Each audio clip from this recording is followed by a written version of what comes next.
न्याय की कुर्सी। उज्जैन की प्राचीन और ऐतिहासिक नगरी के बाहर एक लंबा चौड़ा मैदान था। यहाँ वहाँ टीले थे। एक दिन लड़कों का एक झुंड वहाँ खेल रहा था। एक लड़का कूदता भागता एक टीले पर चढ़ गया। अचानक वह ठोकर खाकर गिर पड़ा। उसने इधर उधर देखा कि किस चीज से ठोकर लगी है। उसको एक बड़े चिकने पत्थर के अलावा और कुछ नहीं दिखा। वह उठकर गया और अपने मित्रों को बुलाकर वह शिला दिखाई। फिर शान से उस पर बैठकर बोला, ये सिंहासन है मेरा। मैं राजा, सब मेरे दरबारी। तुम अपनी अपनी फरियाद लेकर आओ, फिर मैं उनका फैसला करूंगा। राजा हूं और तुम लिश। दूसरे लड़कों को ये खेल पसंद आया। वे एक एक करके आते और कोई काल्पनिक फरियाद सुनाते। फिर गवाह बुलाए जाते, उनकी गवाही ली जाती। उसके बाद राजा बना हुआ लड़का उनसे सवाल करता और अपना फैसला सुनाता। इस खेल में उनको इतना आनंद आया कि वे रोज ही यह खेल खेलने लगे। शिकायतें सुनी जाती, अपराधी पेश किए जाते, बयान लिए जाते, फिर शिला पर बैठा हुआ लड़का अपना फैसला सुनाता। बात इधर उधर फैलने लगी। लोग लड़के की न्याय बुद्धि की चर्चा करने लगे और कहने लगे कि अवश्य ही उस लड़के में कोई दैवी शक्ति है। एक दिन दो किसानों के बीच जमीन को लेकर झगड़ा उठ खड़ा हुआ। मामला गंभीर था। टीले वाले लड़के की इतनी चर्चा थी कि वे राजा के दरबार में जाने के बजाय उसी के पास गए और उसको अपने झगड़े के बारे में बताया। लड़के ने बड़ी गंभीरता से दोनों किसानों के बयान सुने। उसके बाद उसने जो फैसला दिया उसे सुनकर वे दंग रह गए। उस दिन के बाद से तो नगर के सभी लोग अपनी फरियाद लेकर यहीं आने लगे। राजा के दरबार में कोई न जाता, और ऐसा कभी नहीं हुआ कि लड़के के फैसले से उन्हें संतोष न हुआ हो। धीरे धीरे यह बात राजा के कानों तक पहुंची। उसको बहुत क्रोध आया। उसने गरज कर कहा, उस छोकरे की यह मजाल कि अपने को मुझसे अच्छा न्याय करता समझे। मैं इन किस्सों में विश्वास नहीं करता। मैं खुद जाकर देखूंगा। ऐसा कहकर राजा अपने लाव लश्कर के साथ उस मैदान में पहुंचा जहां लड़के अपना प्रिय खेल खेल रहे थे। बड़ी देर तक राजा उनका खेल देखता रहा। वह स्तंभित रह गया। उसने अपने मंत्री से कहा, लड़का सचमुच बहुत बुद्धिमान है। इतनी छोटी उम्र में इतनी बुद्धि का होना आश्चर्य की बात है। इसकी न्याय बुद्धि के आगे तो बड़े बड़ों को लोहा मानना पड़ेगा। उसी समय किसी ने राजा को बताया, लेकिन महाराज, ये तो रोज वाला लड़का नहीं है। वह बीमार हो गया है, इस कारण कोई नया ही लड़का टीले पर बैठा है।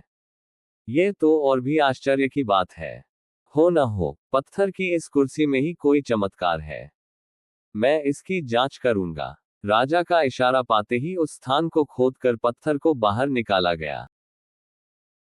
ने बताया कि वह कोई ऐसा वैसा सिंहासन नहीं था सदियों पुराना, राजा विक्रमादित्य का सिंहासन था। राजा विक्रमादित्य अपने न्याय और विवेक के लिए बहुत प्रसिद्ध थे। राजा ने आज्ञा दी कि सिंहासन को ले जाकर राजदरबार में रख दिया जाए। उसने कहा, मैं इस पर बैठकर अपनी प्रजा की फरियाद सुनूंगा और उनका फैसला करूंगा। अगले दिन राजा दरबार में आया और सीधे उस सिंहासन की ओर बढ़ा। वह उस पर बैठने ही वाला था कि किसी की आवाज सुनाई दी, ठहरो। राजा ने रुककर चारों ओर देखा। कोई नजर नहीं आया। वो फिर सिंहासन की ओर बढ़ा। फिर इसी प्रकार आवाज आई, ठहरो। इस बार राजा ने आश्चर्य से देखा कि सिंहासन के एक पाए पर बनी मूर्ति बोल रही है। मूर्ति ने कहा, क्या तुम इस सिंहासन पर बैठने योग्य हो? क्या तुम्हें पूरा विश्वास है कि तुमने कभी चोरी नहीं की है? राजा ने लज्जा से सर झुका लिया। यह सच है कि हाल में ही मैंने अपने एक दरबारी की जमीन पर कब्जा कर लिया था क्योंकि मैं उससे नाराज हो गया था। तब तो तुम इसके योग्य नहीं हो, मूर्ति ने कहा। तुमको 3 दिन तक प्रायश्चित करना होगा। ये कहकर मूर्ति अपने पंख फैलाकर आकाश में उड़ गई। राजा ने 3 दिन तक उपवास किया और प्रार्थना की। चौथे दिन वह फिर दरबार में आया। ज्यों ही सिंहासन पर बैठने लगा, दूसरी मूर्ति ने कहा, ठहरो। तुम विश्वास के साथ कह सकते हो कि तुमने कभी झूठ नहीं बोला? राजा सकपकाया।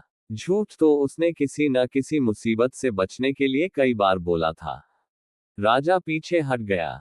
दूसरी मूर्ति भी पंख फैलाकर आकाश में उड़ गई। राजा ने 3 दिन तक फिर उपवास और पूजा पाठ किया। तीसरी बार वह फिर सिंहासन पर बैठने के लिए आगे बढ़ा। हिचकिचाते हुए वह आगे बढ़ा। वह बैठने ही वाला था कि तीसरी मूर्ति ने पूछा, बैठने के पहले ये बताओ कि क्या तुमने कभी किसी को चोट नहीं पहुंचाई है? राजा पीछे हट गया। तीसरी मूर्ति भी अपने पंख फैलाकर उड़ गई। फिर 3 दिन तक उपवास और प्रार्थना करने के बाद राजा सिंहासन की ओर बढ़ा। उसके पैर लड़खड़ा गए। चौथी मूर्ति ने कहा, ठहरो। जो लड़के इस सिंहासन पर बैठते थे वे भोले भाले थे। उनके मन में कलुष नहीं था।